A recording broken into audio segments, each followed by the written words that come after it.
Before I begin, I believe this story is fake, but nonetheless, I find it pretty interesting, so do give it a watch. Was paralyzed in an accident and my wife cheated with my neighbor who was evil. But a miracle surgery gave me my lost life back. My name is Ethan John. In the last year or so, my life has been a roller coaster of unimaginable lows and unexpected highs. It all started with a devastating accident that left me paralyzed, unable to move or speak. But that was just the beginning of my nightmare. What followed was a series of betrayals, abuse, and heartbreak that nearly broke me. But somehow, through it all, I found the strength to survive and even thrive. This is my story. I was in an accident. I was riding my motorcycle on a sunny afternoon when a truck driver, apparently not seeing me, pulled out onto the highway. The collision was brutal. I don't remember much of the impact, just a flash of metal and then darkness. When I woke up in the hospital, I couldn't move. I couldn't speak. I could barely even blink. The doctors told me I was lucky to be alive. Lucky. That word seemed like a cruel joke of a time. I was paralyzed from the neck down, unable to do anything but breathe and blink. I couldn't even swallow without difficulty. Going to the bathroom? Don't even get me started on that humiliation. The only silver lining, if you could call it that, was the multi-million-dollar settlement I got from the trucking company. All my medical expenses were covered, and I would receive the monthly stipend that would support my wife Laura and me for the rest of our lives. Between that, my disability payments, and Laura's income as a paralegal, we were financially secure. But money couldn't fix what was broken inside me. I spent 6 months in the hospital before I was finally allowed to come home. I thought things would get better once I was in familiar surroundings, but I was dead wrong. That's when my life took an even darker turn. "How's that?" the counselor asked, looking at me. "I'm so ashamed. I don't think I can even repeat what happened during those 6 months," I said, a tear falling down my cheek. "That's okay," she said in response. "Everything you say here will be kept confidential. Remember, I'm here to help you heal." I nodded my head and took a sip of water before continuing. "Let's start with your marriage. Tell me a little bit about that." I told her about my marriage to Laura, how we met in college, then married after we both graduated. At the time of my accident, I was only 25, and we had been married for 3 years. I worked as a mechanical engineer, and she worked as a paralegal for a big law firm downtown. We were able to afford a fairly large 3-bedroom apartment. Originally, we had planned on turning one bedroom into a nursery. The second bedroom was used as an office by both of us, but after my accident, the nursery was turned into my room since it was large enough to accommodate all of my medical equipment. Laura did all she could to take care of me the first month or so, but it was clear that she wasn't up to it, especially the bathroom stuff, so she sought help. Our neighbors, Greg and Callie Wallace, said they would do what they could to help. At the time, I considered them friends, and since he was an attorney at Laura's firm, he often drove her into work. Callie was a nurse at a local hospital, so she would check in on me from time to make sure I was all right. She even helped us secure a home health nurse to check in on me during the day. After a month, it was obvious that Laura wasn't up to the task, even with all the help, and that's when Greg stepped in. The counselor asked, "Yes?" It all began innocently enough, but I could tell that he had a thing for my wife. She often broke down crying, and of course, he was always there to console her. I could hear them in the front room making out on our couch. Then he would take her into what used to be our master bedroom and have sex with her. But it didn't end there, did it? The counselor asked. I shook my head. "No," I said. Afterward, he would come into my room to taunt me, telling me how he felt after screwing my wife. I saw the look on the counselor's face. "Sorry," I said. "Where was his wife during all this?" The counselor asked. "Was she working?" "Yes, she often worked strange shifts, and it wasn't unusual for her to be gone all night working the graveyard shift." "I see," the counselor said. "Go on." I took a deep breath before continuing. After about a month of that, he came into my room while Laura was taking a shower. I was so ashamed I couldn't even finish my statement. "Did he abuse you?" the counselor asked. I nodded my head as I wiped the tears off my face. "Yes," I said quietly. "How often did this happen?" the counselor asked. "I don't know, maybe a couple times a week or so for about 4 months. He even told me that he was going to bring some of his friends over to have fun with me." "Did your wife know this was going on?" the counselor asked. I shrugged my shoulders. "I don't know. She was never right there when it happened. She would always come by later and go on about how good it was we had friends like Greg to help look after me. I'll never forget the day he brought him that damn monitor and set it up on my dresser. He had it hooked up to a camera and had me watch as he screwed my wife. Laura thought it was wonderful that he brought it in." "When did the abuse stop?" the counselor asked. "The day Dr. Victor came by to see me. I remember that day like it was yesterday. Laura brought Dr. Victor and my attorney into my room just a couple hours after Greg had abused me. Dr. Victor was an older, somewhat short, balding man with a German accent. I thought back to that visit. "Ethan, There's a Dr. Victor here to see you, Laura said, escorting him into my room. Dr. Victor came over and introduced himself to me. He also introduced an assistant carrying a tablet. My lawyer, Jacob Harrison, was also there. Ethan, I'm Dr. Franklin Victor, and I'm here to discuss a possible treatment for your condition. He turned to Laura before continuing. I'll take care of it from here, Missy, he told her. Please wait in the other room. She left the room, but I noticed a look of concern on her face. He turned back to me, pulled up a chair, and sat looking at me eye to eye before speaking. Now, Ethan, let me explain. I run a high-end research facility on Lake Arrowhead. We've been doing some groundbreaking research on 3D bone reconstruction and implants to heal nerve damage. I think your case is tailor-made for us. I've looked at your chart, and I know the extent of the damage you have suffered, he added. I believe we can help you regain much, if not all, of your physical capabilities. Is that something you might be interested in? Please blink once for yes and twice for no. What else could I say to something like this? Of course, I blinked once. Good, he said with a smile. Now, you need to understand this is all experimental, but we have been given approval for human testing, and thanks to external grants we've received, it will cost you nothing whatsoever. That was good news, but I was a bit concerned about this being experimental. I know you're probably concerned about this being experimental, as if reading my mind. Greg, let that concern you. If the operation isn't successful, you won't be in any worse shape than you are now. But I believe you are a good candidate, and I have confidence that everything will work just fine. In fact, if we're as successful as I believe we will be, you will be even stronger than you were before the accident. That gave me some hope, so I listened as he explained the procedure. Basically, he explained that all of the damaged vertebrae would be replaced with vertebrae made from a composite material that would be even stronger than the original. On top of that, the new vertebrae would be constructed with a 3D printer that used data obtained by my own body. In theory, the new bones would be exact duplicates of the old ones, just stronger. In addition, he would insert tiny electronic implants that would help to heal the damaged nerves. The operation itself would last 3 to 4 hours, and the recovery time could last up to several days, depending on how fast I healed. Dr. Victor also explained that he had already reviewed the data from my hospitalization and had started the process of constructing the new bones. I hope you don't mind, he said. Initially, we wanted to see if we could actually reconstruct the damaged bone based on data gleaned from your records. Once we found that we could, we decided to go for the actual procedure. Once I was strong enough, I would undergo physical therapy that, he said, could last a few weeks. So, is this something you would like to try? He asked. Blink once for yes or two for no. Of course, I blinked once. He smiled and rubbed his hands together. Very good, he exclaimed. He motioned for his assistant to join us. Please let Mr. John read the agreement.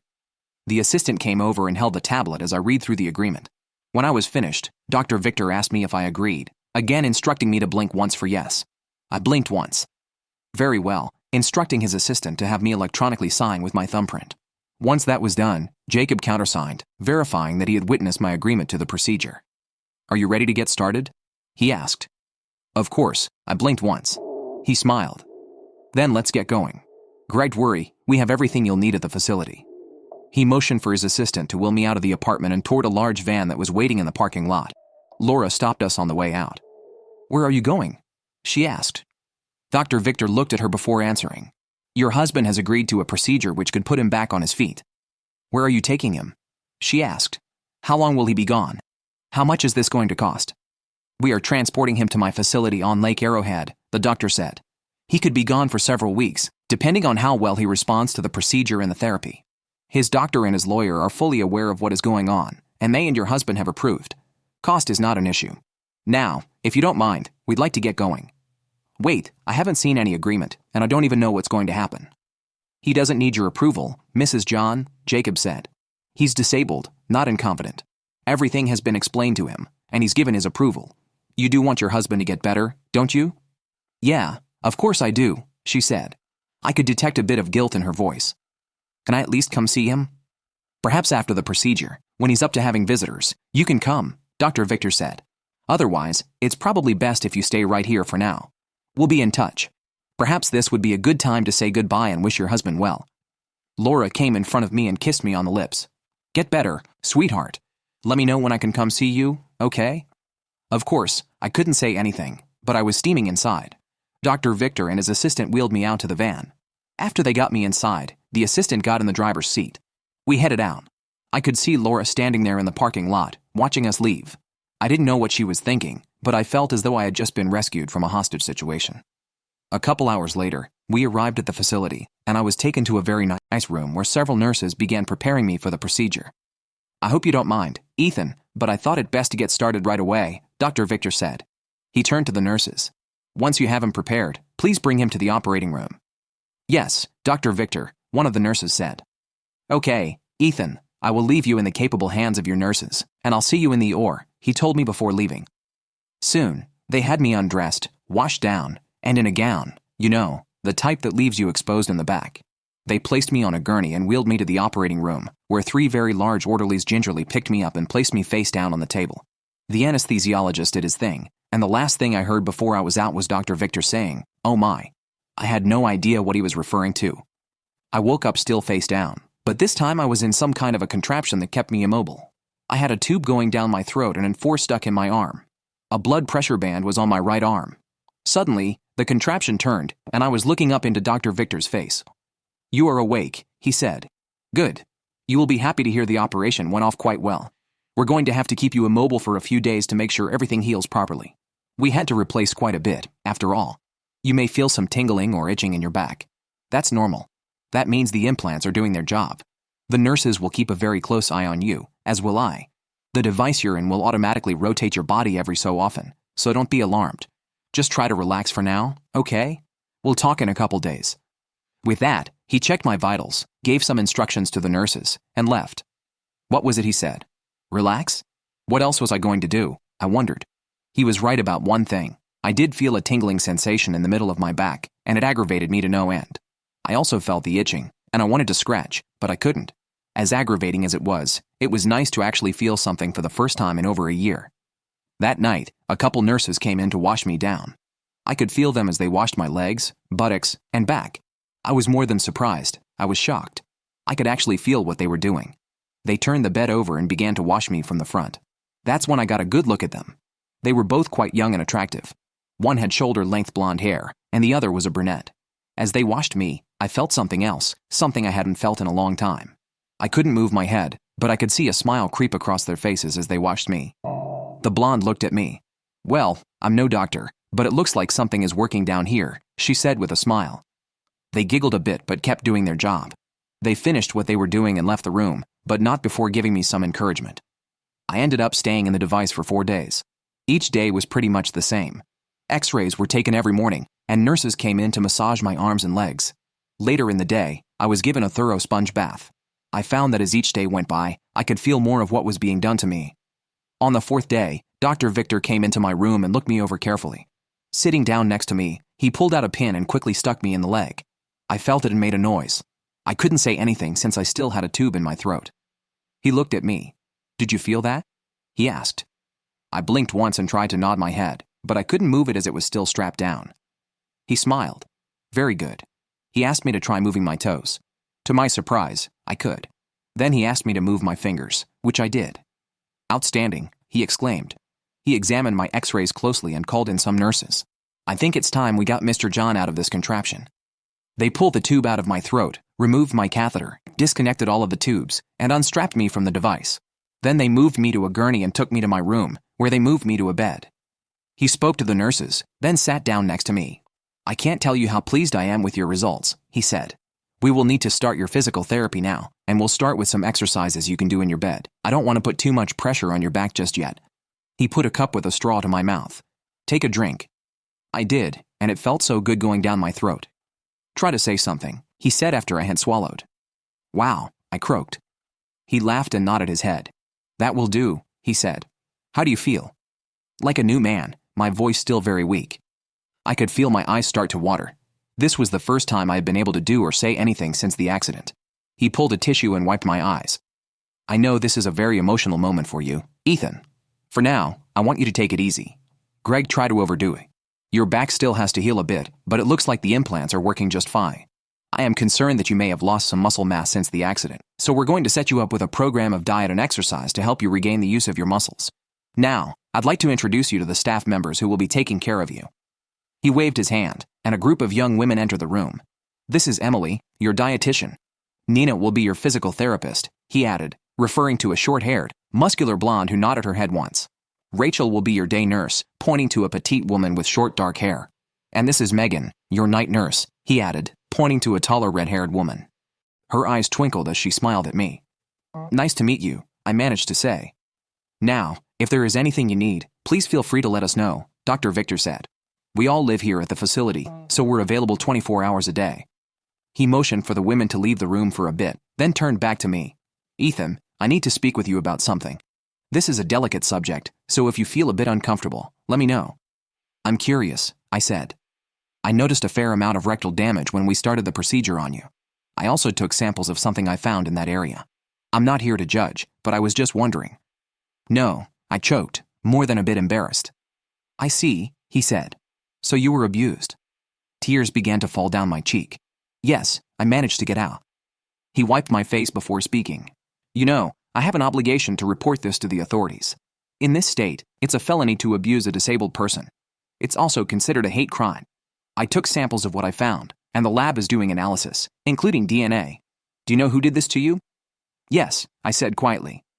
Was your wife involved? He asked. Don't know. She was never around when he did it. I see, he said.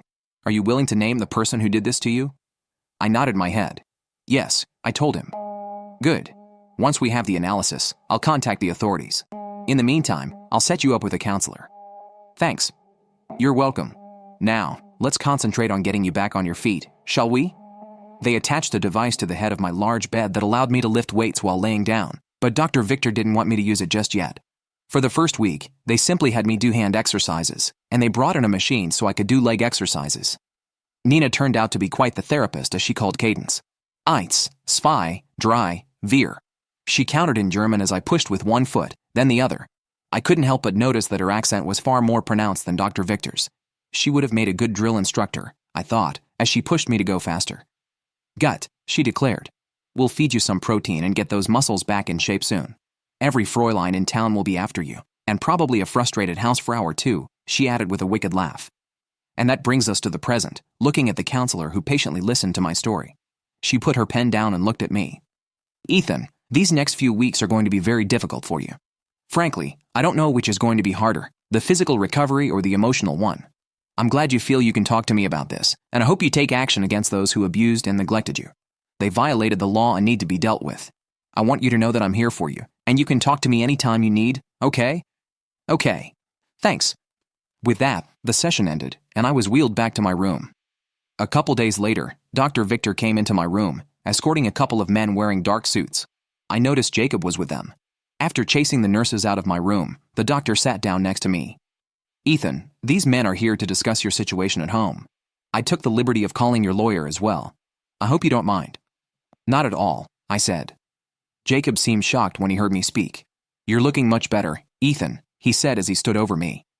I smiled and reached out to shake his hand. Surprised, he accepted and shook my hand. Thank you. I'm feeling much better. I can even eat on my own now. He is doing quite well, Dr. Victor said. If all goes well, he'll be even stronger than he was before the accident. That's good to hear, Jacob said. Ethan, this is Agent Cole and Agent Davis with the state police. They're here to take your statement. Are you up to speaking with them? Absolutely. The three men pulled up chairs, and Agent Cole pulled out a recorder. Mr. John, I hope you don't mind if we record this interview, he asked. Not at all, I said. They spent the next hour taking notes and asking questions as I recalled the previous 4 months of abuse at the hand of the person I thought was my friend. This was the third time I had to admit what was done to me, and it was just as humiliating and painful. And you say this Mr. Wallace is the man who assaulted you repeatedly? Agent Cole asked. Yes, I said.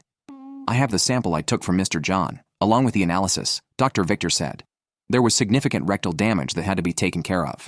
That is all in my report. We'll need to take that into evidence, Agent Cole said. Dr. Victor nodded his head. Tell me, Mr. John, looking back at me, is this the same Greg Wallace who works at the law firm of McMaster and Williams?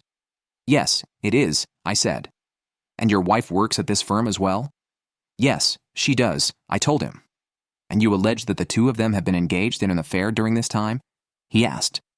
That's correct, I told him. Was she ever present when the assaults took place? Agent Cole asked. I shook my head. She was in the apartment, but never in the same room, as I recall. In fact, she seemed to think that he was helping me somehow. I see, the agent said. Nevertheless, we're going to have to bring her in as an accessory. Even if she wasn't physically in the same room, it's difficult to believe she wouldn't have known something was going on. "Ethan, are you certain about all of this?" Jacob asked, shocked. "I know Greg personally, and I find it hard to believe he would do something like this." "Maybe you don't know him as well as you think," I asked rhetorically. "You have Dr. Victor's report, and you have the sample." "I can't explain it," he said.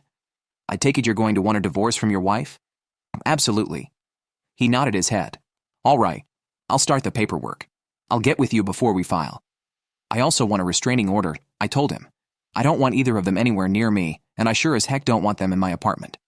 "As of right now, we'll be treating your apartment as a potential crime scene," Agent Cole said. "How much longer is Mr. John going to be here?" he asked Dr. Victor. "Hard to say," the doctor told him. "At least 5 more weeks, perhaps longer. It depends on how well he responds to the treatment and the therapy." "Very well," Cole said. "At least he'll be safe for a while longer." He turned to his partner. "Get a search warrant for the John apartment and arrest warrants for Mrs. John and Mr. Wallace." The other agent nodded his head and left the room. Cole turned back to me. "Just so you know, Mr. John," Cole said, "we're going to charge your wife as an accessory. If it comes down to it, would you be willing to testify against her in court?" "Yes," I responded. "Okay," he said quietly. By then, Davis had returned and gave a thumbs up. "Warrants will be ready when we get back to the office." Cole nodded his head and packed up his gear and the sample he got from Dr. Victor. "We'll be in touch, Mr. John," he said. "I hope everything works out for you." "Thank you," I said. After they left, Jacob came over to me. "Ethan, these are serious charges you're making. Greg could lose everything, his job, his license, maybe even his marriage. Are you 100% certain about this?" "I'm 100% certain, Jacob. I frankly don't care if he loses everything. In fact, after what he's done, he deserves to lose everything. I hope you're on my side in this.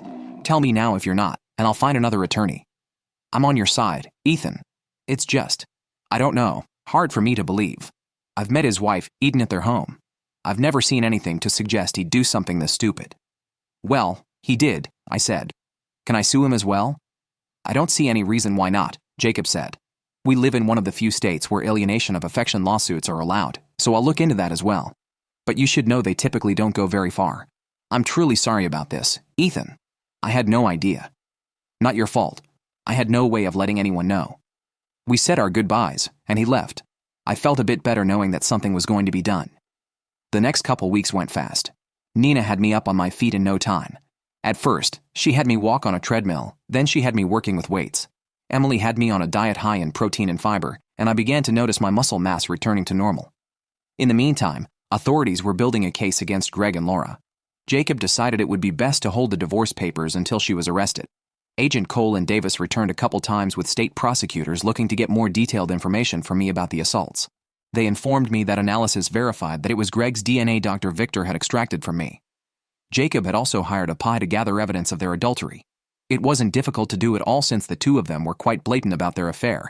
Apparently, Greg's wife Callie was oblivious to their activities since she worked nights while they screwed around and slept during the day while they were at work. After gathering evidence and finishing the paperwork, Jacob came out to go over it with me. He planned to file for divorce on the grounds of adultery, neglect, and cruelty. He had plenty of photos, video, and audio of them to back up his case.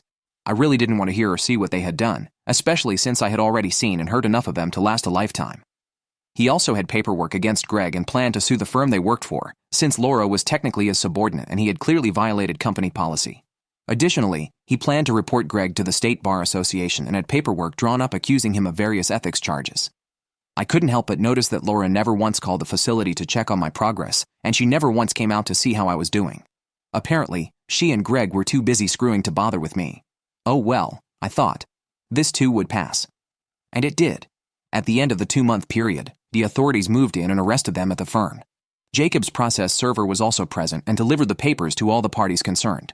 My lawyer even alerted the media, who captured video of the 2 cheaters being placed in the back of police cruisers. Shocked by the allegations and the evidence we had against Greg, the firm acted quickly and settled with Jacob for most of what we asked for. They also fired the 2 of them and reported Greg to the state bar. Callie got word of the arrest that day when Greg called her from the county lockup, telling her he was in jail and would need her to show up in court for the arraignment so she could post his bail.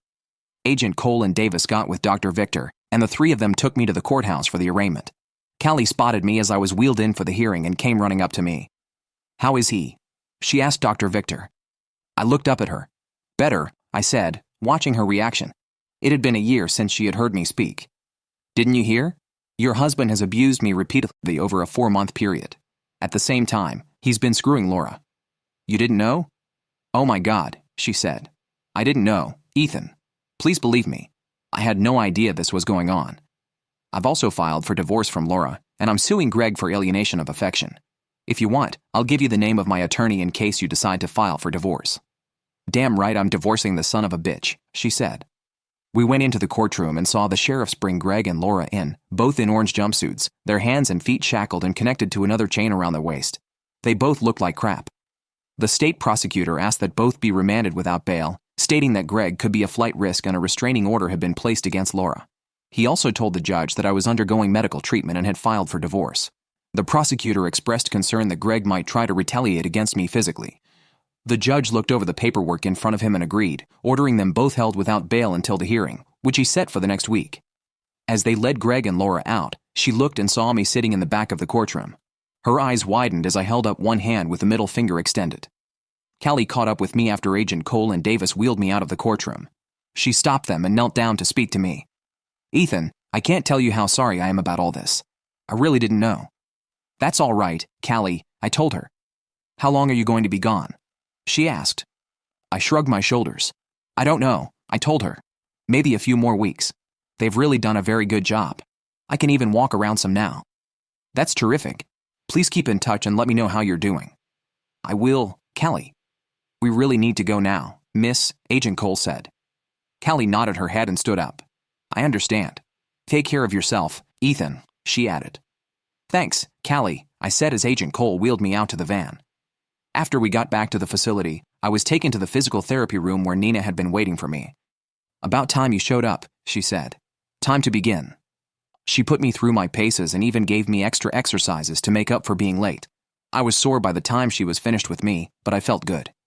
After dinner, Megan stayed behind to check my vitals and do her paperwork. When she finished, she came to the bed, made sure I was comfortable, sat down, and looked at me for a few moments. Something seemed to be bothering her. Is everything all right? You look like you have something on your mind, I said. I was just wondering something, she said. What? Do you find me attractive? She asked. Absolutely. I think you're a lovely girl and a darn good nurse. Why? It's just.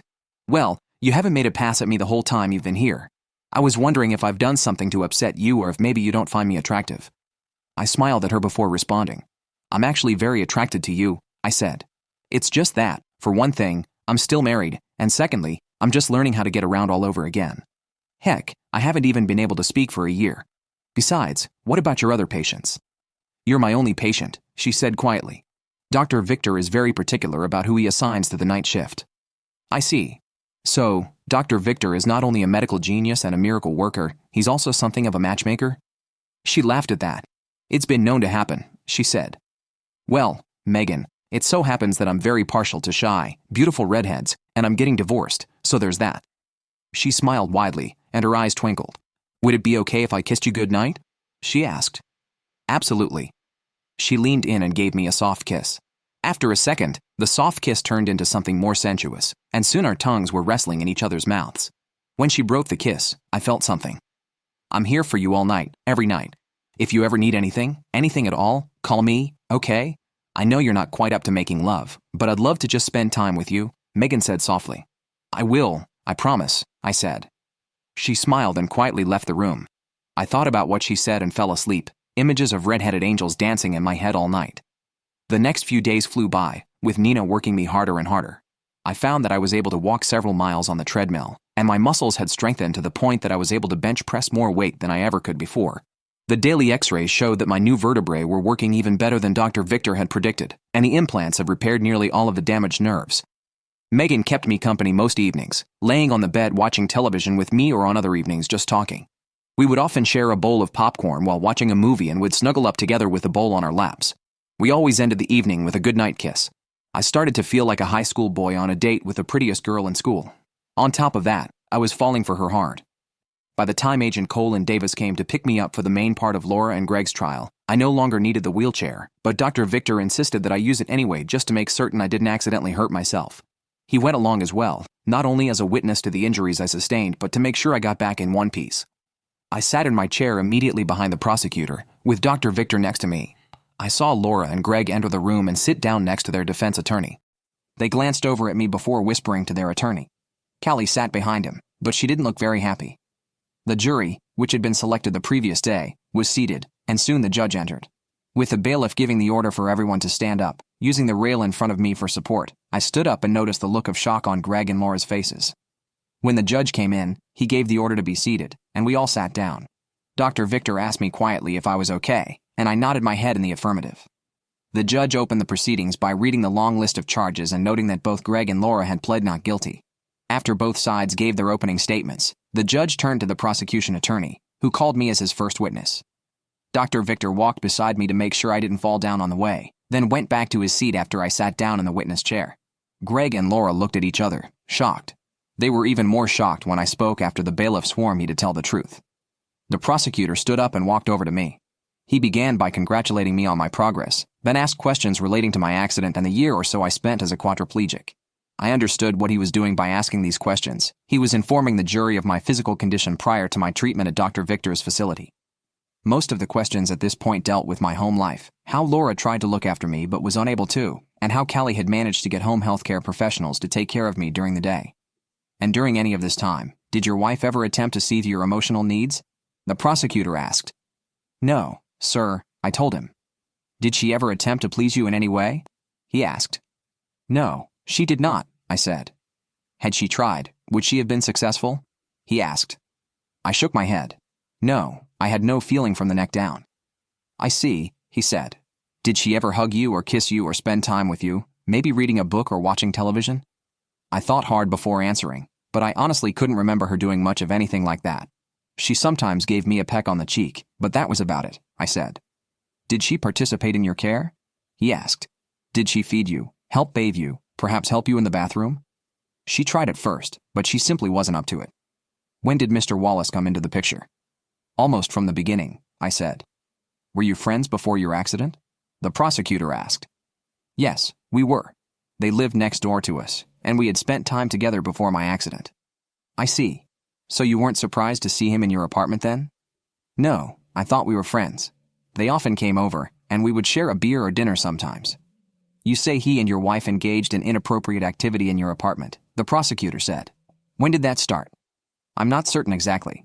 They could have been doing it while I was in the hospital, but I'm not certain. I have no proof of that.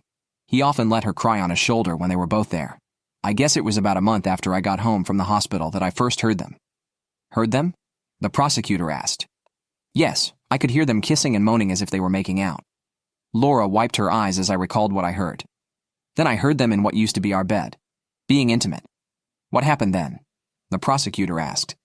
He would come into my room and taunt me while she showered. One day, he brought in a monitor in a box and told me it was so I could watch a real man with my wife. That brought gasps from Laura and the jury. Your Honor, the prosecutor said, as the bailiff wheeled out a cart with a large monitor and a black box into the courtroom. This is the monitor and box Mr. John is referring to. The box is actually a digital video recorder. The system also included 2 video cameras, one set up in Mr. John's master bedroom and another in the room where he stayed. We copied several hours of video recorded by the device. The prosecutor turned back to me. Is it your testimony that Mr. Wallace used this so you could watch him being intimate with your wife? He asked. Yes, I said quietly. Laura looked at Greg, shocked. You loser, she said. The judge pounded his gavel. Order in the court, he said. Laura quieted down, and the prosecutor continued. Did you know that Mr. Wallace placed a camera in your room as well as the master bedroom? He asked me. I shook my head. This was news to me. No, sir, I didn't. How did your wife react to this monitor? The prosecutor asked. She thought it was wonderful that he had gotten it for me. Apparently, she thought it was so I could watch sports on television. And was it about this time that the abuse against you began? The prosecutor asked. Yes, it was, I said. Please tell the court what would typically happen, the prosecutor said. After Greg and my wife had their fun, he would come into my room and turn the monitor off. Then he would lift me up and abused me. Is it your testimony that he abused you? The prosecutor asked. Yes, I replied, embarrassed. Was your wife ever present when this took place? The prosecutor asked. Not that I'm aware of. He always seemed to finish about the time she was done with her shower. Afterward, she would come into my room and tell me how wonderful it was we had a friend like Greg to help look after me. How often did this happen? About 2 or 3 times a week, I said. For how long? The prosecutor asked. About 4 months. I heard members of the jury gasp, and as I looked, I saw some of them glare at Laura and Greg with hatred in their eyes. Laura looked down at the table as Greg sat stoic, looking straight ahead. So you estimate that this happened about 35 times overall? The prosecutor asked. About that, yes, I said. Were you aware that Mr. Wallace recorded his time in your room? He asked me. I shook my head. No, I wasn't. The prosecutor looked at the jury. In fact, ladies and gentlemen, Mr. Wallace recorded himself abusing Mr. John 36 times on this device, he said. He paused as the jury took that in. With friends like that, who needs enemies? The prosecutor asked rhetorically. The defense attorney objected, and the judge sustained the objection. That's all I have for this witness at this time, he said, but I reserve the right to recall Mr. John to the stand. Very well, the judge said. Your witness, Mr. Bradley, he said to the defense attorney. Bradley stayed at his table and looked up at me before speaking. Mr. John, I am sorry to hear of your injuries, and I do hope you get better. Thank you, I said. Just one thing, he continued. At any time, did you ever indicate to Mr. Wallace that you did not approve of his alleged actions? I wasn't able to. I was completely disabled at the time, and I couldn't even speak. So the answer is no, then? He said. That's because I couldn't, I said, getting irritated. You also failed to inform anyone what happened, not even your wife. Isn't that true? He asked. Now I was upset. That's because I was completely disabled and couldn't, I yelled, slamming my fist down on the heavy wood rail in front of me. For a moment, no one said or did anything. When I moved my hand away, I saw that I had cracked the railing. I didn't realize I had hit it that hard. I looked at the judge before speaking. I'm sorry, Your Honor. I lost my temper. Don't do it again. He warned me. I nodded my head. That's all I have for this witness, Bradley said. The judge indicated that I could leave the stand, and Dr. Victor came to walk me back to my seat. The prosecutor then called Dr. Victor to the stand. He told the court about my injuries and the extent of my disability. He also explained that he had found significant damage, took samples for evidence and testing, then did what he could to heal the damage. He also explained the surgery he had performed and my progress since the surgery. And in your professional opinion, the only way for this damage to have been done is for Mr. John to have been abused. Is that right? The prosecutor asked. Correct, Dr. Victor said. That would also explain the presence of evidence. Thank you, the prosecutor said. He turned to the jury. Ladies and gentlemen, that sample was tested by the state. Further testing and DNA analysis proves with a 99.99% certainty that it belongs to the defendant, Greg Wallace. He turned to the judge. That is all I have for this witness, Your Honor. Your witness, Mr. Bradley, the judge said. Thank you. Dr. Victor, you run the Arrowhead Institute of Advanced Medical Research. Is that correct? Yes, that is correct, he said. You engage in some pretty cutting-edge research there, do you not? Bradley asked. Sure, Dr. Victor said, slipping into his native German as he sometimes did. Bradley pulled out a piece of paper and began reading. Each of us has various defense mechanisms to help us cope with extreme situations. Sometimes we fall back on an alternate version of ourselves, what could possibly be described as an alter ego, if you will. That alter ego could manifest itself in many ways. A normally quiet, unassuming individual could suddenly become boisterous, arrogant, and overbearing, for example. Those not familiar with this behavior from that person would suddenly have a much different opinion of him or her, he read before looking back up at Dr. Victor. You also write about something called an inner beast that lays dormant within each of us. According to your writings, you claim to have found a way to unleash that so-called beast to help deal with a particular situation. Is that true? He asked. I did write that, and yes, my research has found that to be the case, Dr. Victor said. Is it not true that some time back, you worked with a Mr. Bill Dalton and helped him find his alleged inner beast? Just yes or no would do fine, Bradley said. I worked with Mr. Dalton, yes, Dr. Victor said. The exact nature of my work, however, is a matter of doctor-patient confidentiality. Is it not true that toward the end of his treatment, Mr. Dalton's house mysteriously blew up? Bradley asked. The prosecutor immediately objected. Irrelevant, Your Honor. Your Honor, Bradley said, we all witnessed Mr. John's reaction. If you'll allow me, I think there is a connection. I'll allow it for the moment, Mr. Bradley, the judge said, but I would appreciate it if you could make your point and move on. I will, Your Honor. Thank you, Bradley said. He turned back to Dr. Victor. Are you aware of what happened to Mr. Dalton's home? Bradley asked. I remember seeing something about it on the news, Dr. Victor said. I also remember the police saying that Mrs. Dalton and her live-in lover were making drugs using highly volatile material. I don't see the connection to this case. According to police reports, Mrs. Dalton was seen running out of the house screaming about a monster, Bradley said. Apparently a result of the drugs she and her lover were manufacturing, Dr. Victor said. Your Honor, this is completely irrelevant to the case before the court today, and Mr. Bradley knows that full well. I insist this line of questioning be stopped, the prosecutor said. I tend to agree. I've been more than fair, Mr. Bradley. Please move on. Very well, Your Honor. I have no further questions for this witness. The judge dismissed Dr. Victor, and the case went on. The prosecutor called the state agents who searched my apartment. Both of them said they found what appeared to be evidence of abuse. Then he called home healthcare nurses who testified they noticed what appeared to be signs of physical abuse. They noted it in their records, but the home care facility never followed up, and the reports ended up falling through the bureaucratic cracks. I have one last piece of evidence, Your Honor, the prosecutor said. With your permission, I would like to play a portion of video taken of the abuse against Mr. John. Very well, the judge said. The prosecutor looked at the jury. Ladies and gentlemen, what I am about to show you is shocking, he said. I take no joy in this, but I believe it's necessary that you see for yourselves what Mr. John had to endure for months on end. He turned on the monitor and began playing the video. The jury grimaced as they watched.